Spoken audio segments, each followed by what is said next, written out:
two images, or rather an image and a phrase, that have stayed with me since my youth, that captures some of the dangers, the joys, the risks, the anxieties of beginning the journey of change. One from Frank Herbert. He says, "The beginning is a very delicate time." This is the other image. It's from Jack and the Beanstalk. And this is Jack about to begin his journey. So he's planted the beans, and he's climbed the beanstalk, and he's arrived in the new world. And he doesn't know what he's in for. And until he knows what he's in for, until he's in some way completed the journey, he also doesn't know what it's been like. Because when we're in the middle of change, we don't have that ability to know what change is like. And there's a phrase we'll come back to later, but he's no longer what he was, and he's not yet what he's going to be. So there's something about change, that transition, where identity, where the fixed points are all a bit more fluid, and that's quite discombobulating. The movies are very good at this. This is one version of the screenwriting structure.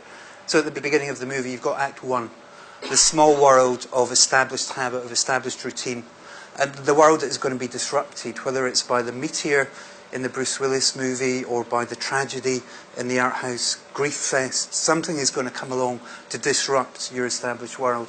And that's what we want to see. We want to see characters struggle with change. We want to see what that journey of change looks like. And it's only when we get to the end of that transitional period, and I think this is what Hegel is getting at in this quote, the owl of Minerva flies only with the coming of twilight. Wisdom only comes at the end of a season. We only quite know what we've been through once we've been through it. Be that a holiday, so what's the first question that someone will ask you about today, or your holiday or a movie? What was it like? And it's only once you get to the end of that process you begin to speak about it, you begin to incorporate it into your normal routine. You make it like something. You get back to a kind of new normal. So, unlike the movies, our lives tend to be a bit more stable. The seasons go on for a little longer, and the transitions tend to be a little less steep, a little less dramatic. And for long seasons, I think seasons is quite a nice way to think about it. We live under a rule and a rhythm of life. That's a term borrowed from the monastic communities, where things tend to be fairly predictable in our lives. And this is where I wanted to begin, is to look at some of the elements that make up our seasons, our small worlds, the people, places and things of Act 1 before change begins. So, let's talk about place and the rooms and the places we do our work in. I think when we think about habit and when we think about thinking and when we think about identity, we tend to be quite idiocentric. We tend to locate those things within ourselves, whereas certain branches of psychology, sociology are beginning to wake up to the fact that our identity, our thinking, our habits, our way of being, they're embedded, they're extended, they're embodied within our environment. So if you think about me writing this book, leading up to beginning it, there was a long period of filling notebooks. I walked about with a little dictaphone for a long time.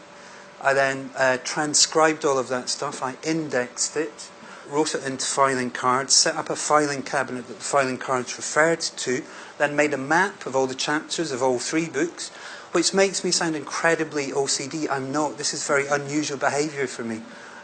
But I wasn't being overly organised. I was using cognitive prosthetics, because once I got a room in which that thinking was embodied, I didn't need to think so much. It was externalised, so I could now interact with those cognitive prosthetics. And it's what Richard Menery, a quote from him, the construction of cognitive tools and artefacts in the cognitive niche scaffold and support human cognition, which is a more technical way of capturing what I think Daphne du Maurier captured really beautifully in Rebecca.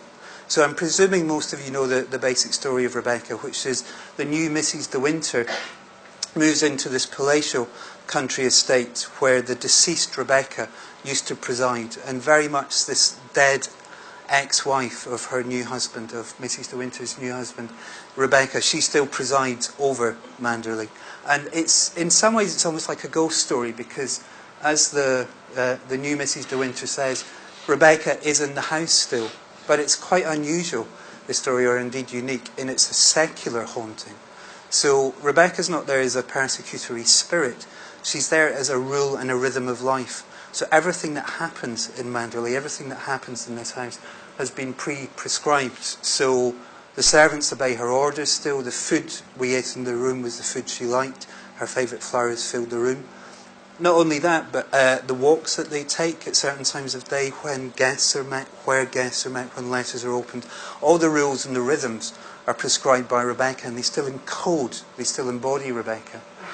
And as difficult as that makes it for the new Mrs. de Winter, think how easy that would have made life for Rebecca. She's offloaded all this thinking into her environment and into the people around her.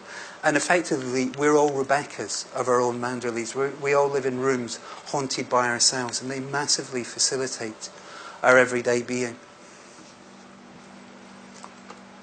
Let's think about the people that we meet in those rooms, people we encounter. One of the things I really liked about the first season of Mad Men was the fact that Don Draper was shown to be a member of various different worlds, all of which he tried to keep apart. So he was one thing in the advertising community. He was another Don Draper. He was a square to the Bohemians. He was kingpin to the advertising community. He was one kind of guy with his wife, another kind of guy with his mistress.